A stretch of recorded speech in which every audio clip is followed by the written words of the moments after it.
शील प्रभुपाद की जय, गुरु वरांग की जय। तो कल के सत्र में हमने श्रवण किया था श्रीमती राधा रानी किस प्रकार से मदन मोहन जी के विग्रह के साथ स्थापित की गई। अब गोविंद देव जी के विग्रह भी अकेले थे, श्रीमती राधा रानी का विग्रह वहाँ भी स्थापित होना चाहिए था, जिसके लिए स्वयं श्रीमती राधा रानी पुरुषोत्तम जना नामक सम्राट के स्वप्न में आकर उनको आदेश देती है कि अमुक स्थान पर जो विग्रह है, जो लक्ष्मी के रूप में पूजा जाता है, वह मैं स्वयं श्रीमती राधा रानी हूँ। इसलिए इस विग्रह को वहाँ से उठाकर गोविंद देव जी के साथ में स्थापित किया जाए। और वह सम्राट पुरुषोत्तम जना उस विग्रह को देखने के लिए चक्रवेड़ की ओर दौड़ पड़ते हैं। तो चक्रवेड़ में ये श्रीमती राधा रानी का विग्रह, जिसको देखने के लिए राजा वहां पहुंच जाते हैं। चक्रवेड़ राधा रानी का विग्रह। एक बार श्री राधिका अपने निष्ठावान भक्तों को आशीष देने श्री वृंदावन से उत्कल आई। उत्कल कहते हैं उड़ीसा, उस समय उड़ीसा को उत्कल कहा जाता था। उत्कल के राधानगर गांव में दक्षिण भारत मूल के एक ब्राह्मण वास करते थे। उनका नाम था बृहद भानु। एक गंभीर भक्त के रूप में वे अपनी पंडिताई के लिए विख्यात थे। बृहद भानु श्री राधिका को अपनी पुत्री मानकर उनकी आराधना करते थे।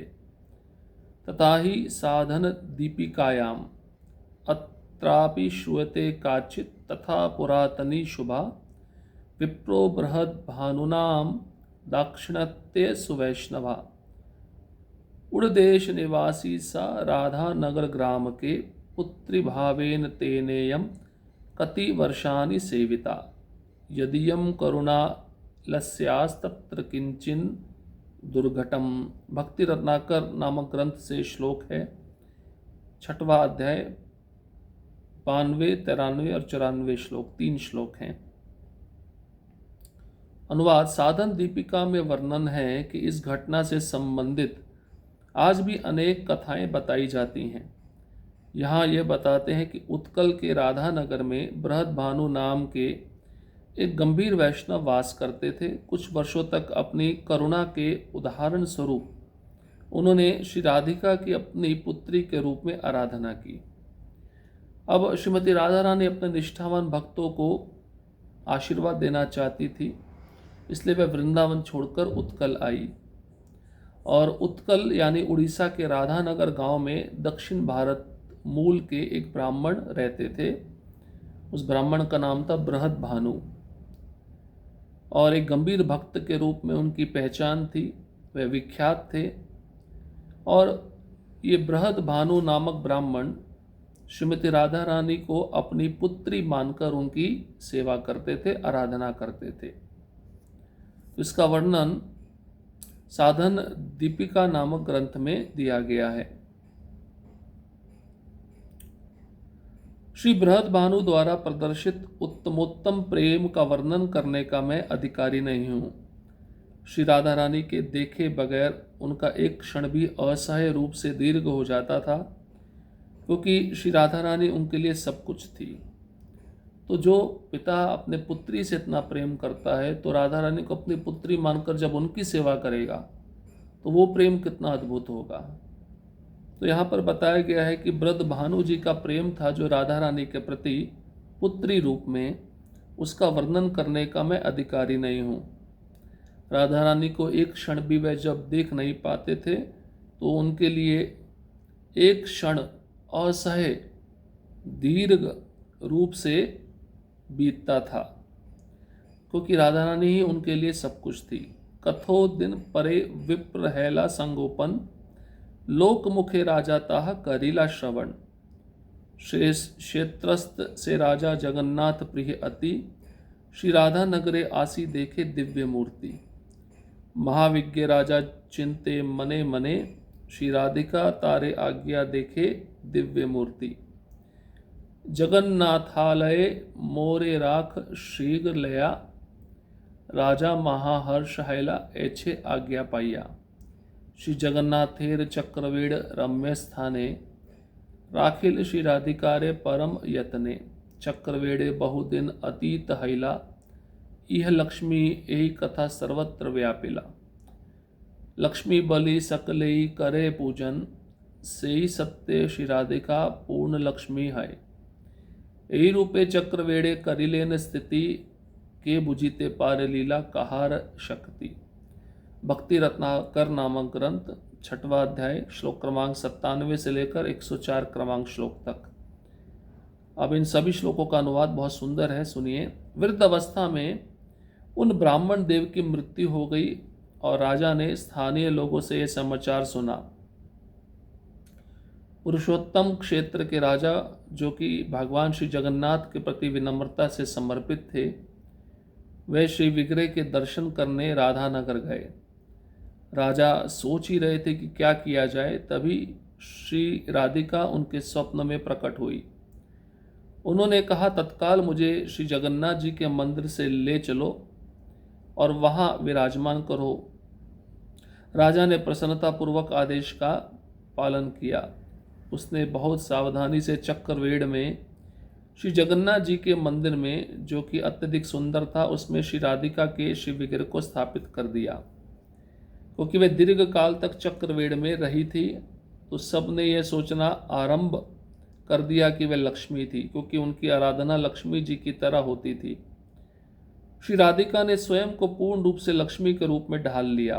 कौन श्री राधिका की लीलाओं को समझ सकता है, जो चक्रवेड़ में लक्ष्मी की तरह वास करती थी। कि राधा रानी लक्ष्मी बन गई, लक्ष्मी की तरह अपना पूजा करवाती थी। तो जब ये बृहद भानु नामक ब्राह्मण बूढ़े हो गए, वृद्धावस्था को प्राप्त हो गए, उसके बाद इनकी मृत्यु हो गई, तो ये समाचार राजा को स्थानीय लोगों से प्राप्त हुआ। अब राजा तो पुरुषोत्तम क्षेत्र थे, पुरुषोत्तम क्षेत्र जगन्नाथपुरी को कहते हैं, और जगन्नाथ भगवान के प्रति राजा विनम्रता से समर्पित थे। तो राधा रानी के श्री विग्रह का दर्शन करने के लिए वे राधानगर गए, जो उस समय चक्रवेड़ में पड़ता था। अब राजा सोच रहे थे क्या किया जाए, तभी राधा रानी स्वप्न में आकर प्रकट हुई और राधा रानी ने कहा उस राजा को, तत्काल मतलब तुरंत, जल्दी मुझे जगन्नाथ जी के मंदिर ले चलो और वहाँ विराजमान करो। मतलब राधा नहीं चाहती है, जो चक्रवेड़ में रह रही है, कि मुझे वहाँ से जगन्नाथ मंदिर ले चलिए, जगन्नाथपुरी ले चलिए और वहाँ पे मेरी स्थापना कीजिए, वहाँ पे मुझे विराजमान करिए। अब राजा बड़ा प्रसन्न हो गया। राधा रानी के आदेश का पालन उस राजा ने किया। बड़ी सावधानी से चक्रवेड़ में जगन्नाथ जी के मंदिर में, जो कि अत्यधिक सुंदर था, उसमें श्री राधिका जी के विग्रह को स्थापित कर दिया। तो ये जगन्नाथ जी का मंदिर चक्रवेड़ में था, जगन्नाथपुरी में नहीं था। तो उसी मंदिर में बड़ी सावधानी पूर्वक राजा ने राधा रानी का जो विग्रह था वो स्थापित कर दिया। अब लंबे समय तक राधा रानी चक्रवेड़ में रही, तो सबने ये सोचा कि वह लक्ष्मी हैं, क्योंकि उनकी पूजा लक्ष्मी की तरह होती थी। अब राधा रानी ने स्वयं को पूर्ण रूप से लक्ष्मी के रूप में ढाल लिया था, तो कोई भी राधा रानी की लीलाओं को समझ नहीं सकता। चक्रवेड़ में वह लक्ष्मी की तरह निवास कर रही थी। अब श्रीमती राधा रानी की स्थापना कैसे होती है गोविंद देव जी के साथ में, वे वृंदावन वापस कैसे आती है। देखिए, राधा रानी वृंदावन छोड़ के उस ब्राह्मण की सेवा से प्रसन्न होकर दर्शन देने के लिए चक्रवेड़ में आई थी।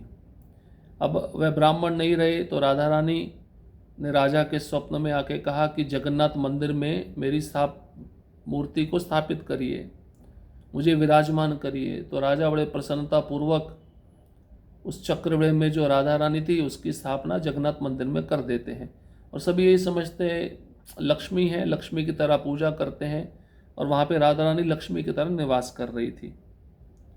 अब राधा रानी पूरा वृंदावन कैसे आती है गोविंद देव जी के पास में, सुनिए। जब श्री वृंदावन जाने का समय आया तो उन्होंने पुरुषोत्तम जाना को अपनी इच्छा के बारे में सूचित कर दिया। स्वप्न में उनका आदेश पाकर राजकुमार ने बहुत आदर और सावधानी पूर्वक बहुत से लोगों के साथ श्री विग्रह को श्री वृंदावन भेज दिया।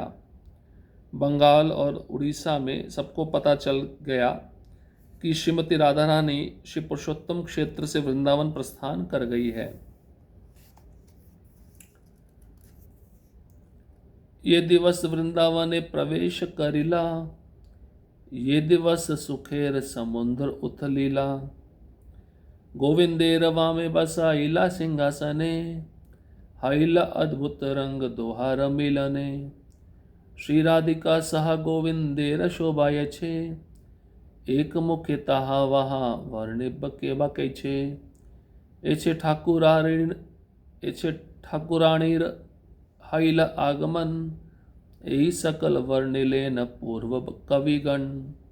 भक्ति रत्नाकर 6वां अध्याय श्लोक क्रमांक 108 से 111। जिस दिवस श्री राधिका जी ने श्री वृंदावन में प्रवेश किया, मानो प्रसन्नता का सिंधु तट तक उच्छलित होने लगा। उन्हें श्री गोविंद के वाम भाग में स्थापित किया गया, जो कि बहुत सुंदर दृश्य बन रहा था। श्री राधिका के संग श्री गोविंद के सौंदर्य का वर्णन किसी के भी वर्णन से दूर था। इस प्रकार श्री राधिका श्री वृंदावन आई, यह धारावाहिक प्रारंभिक कवियों द्वारा वर्णन किया गया है। अब जैसी राधा रानी चक्रवेड़ से वृंदावन पहुंची तो राधा रानी बड़ी प्रसन्न हुई, गोविंद देव जी बहुत प्रसन्न हुए।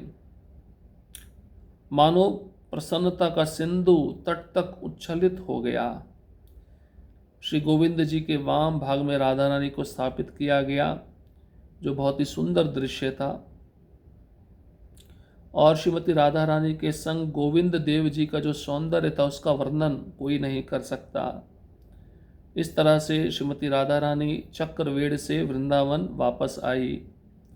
इस घटना का विस्तार से वर्णन साधन दीपिका और अन्य ग्रंथों से प्राप्त किया जा सकता है, और जो कोई भी इस कथा का श्रवण करता है वह प्रेम भक्ति के पद को प्राप्त कर सकता है। इस प्रकार राजा मानसिंह द्वारा निर्मित श्री राधा गोविंद देव मंदिर में इन तीनों विग्रहों की विधि विधान पूर्वक सेवा अर्चना होने लगी। अब ये वही मंदिर है जो गोविंद देव जी के लिए रूप गोस्वामी ने बनवाया था। और कौन से राजा बनवाए थे? राजा मानसिंह। तो इन्हीं मंदिर में गोविंद देव जी के वाम भाग में राधा रानी को स्थापित किया गया और इनके विग्रह की आराधना विधि विधान पूर्वक सेवा अर्चना होने लगी। अब श्री रूप गोस्वामी द्वारा वृंदा देवी का प्राकट्य। श्री वृंदा देवी ने स्वयं अपने प्रकट रूप को श्री रूप के सामने उजागर किया। श्री रूप श्री वृंदा स्वपन छले जानीला, ब्रह्मकुंड तट हाइते तारे प्रकाशिला। श्री वृंदा देवी रे शोभा महिमा अपार, सर्वकार सिद्धि हाय हायले कृपा तार। भक्ति रत्नाकर 2 अध्याय श्लोक क्रमांक 449 और 450। श्री रूप गोस्वामी के स्वप्न में श्री वृंदा देवी आई। तब श्री चैतन्य महाप्रभु के आदेशानुसार श्री रूप गोस्वामी ने ब्रह्म कुंड के तट से श्री वृंदा देवी के श्री विग्रह को खोद कर निकाला। श्री वृंदा देवी के श्री विग्रह की मुद्रा अत्यंत सुंदर थी, जो तत्काल अपने भक्तों की इच्छा पूर्ण करने वाली थी।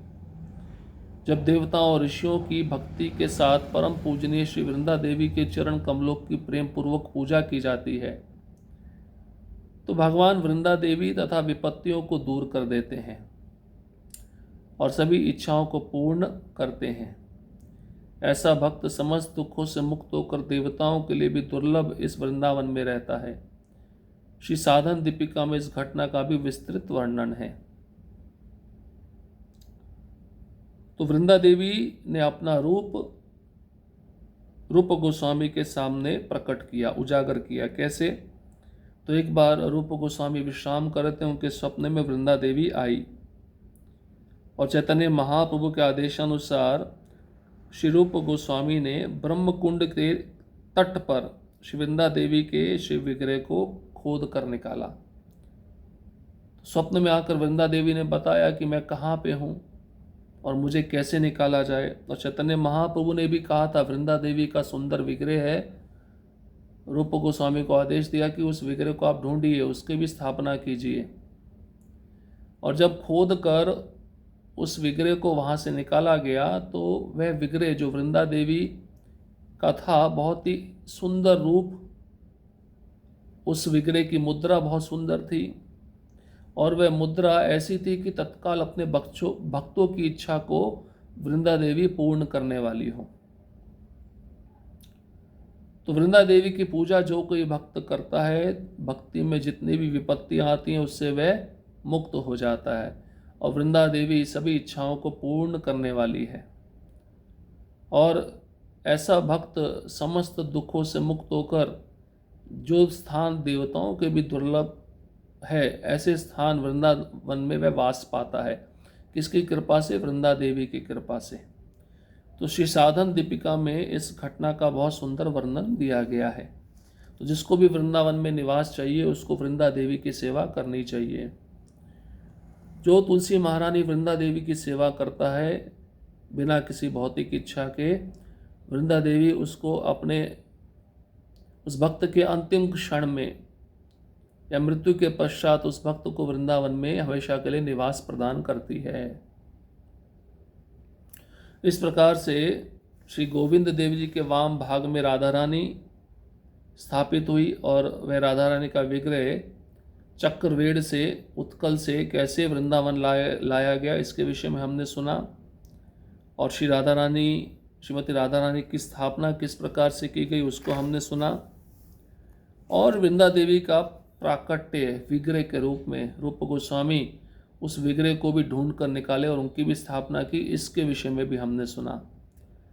अब अगले सत्र में श्री राधा गोविंद मंदिर जो वृंदावन में स्थित था, जो बड़े प्रेम से रूप गोस्वामी ने बनवाया था और इतना सुंदर मंदिर था, उस मंदिर में रूप गोस्वामी और उनके शिष्य विभिन्न प्रकार की सेवा राधा गोविंद देव जी की प्रसन्नता के लिए करते थे। तो वह मंदिर कैसे बनवाया, कितना ऊंचा था, भगवान के मंदिर में कौन कौन सी वस्तुएं थी, उनकी सेवा किस प्रकार से होती थी, इसका वर्णन हम अगले सत्र में श्रवण करेंगे। बहुत ही लंबा विषय है। और उसके पश्चात उस राधा गोविंद मंदिर पर किस प्रकार क्रूर आक्रांता औरंगजेब जो मुगलों का राजा था उसने किस प्रकार से आक्रमण किया और इस मंदिर को ध्वस्त करने का प्रयास किया, तोड़ने का प्रयास किया, इसको भी हम आगे सुनेंगे। हरे कृष्णा कृष्ण कृष्ण हरे हरे, हरे राम राम राम हरे हरे। श्रील प्रभुपाद की जय, गुरु गौरांग की जय।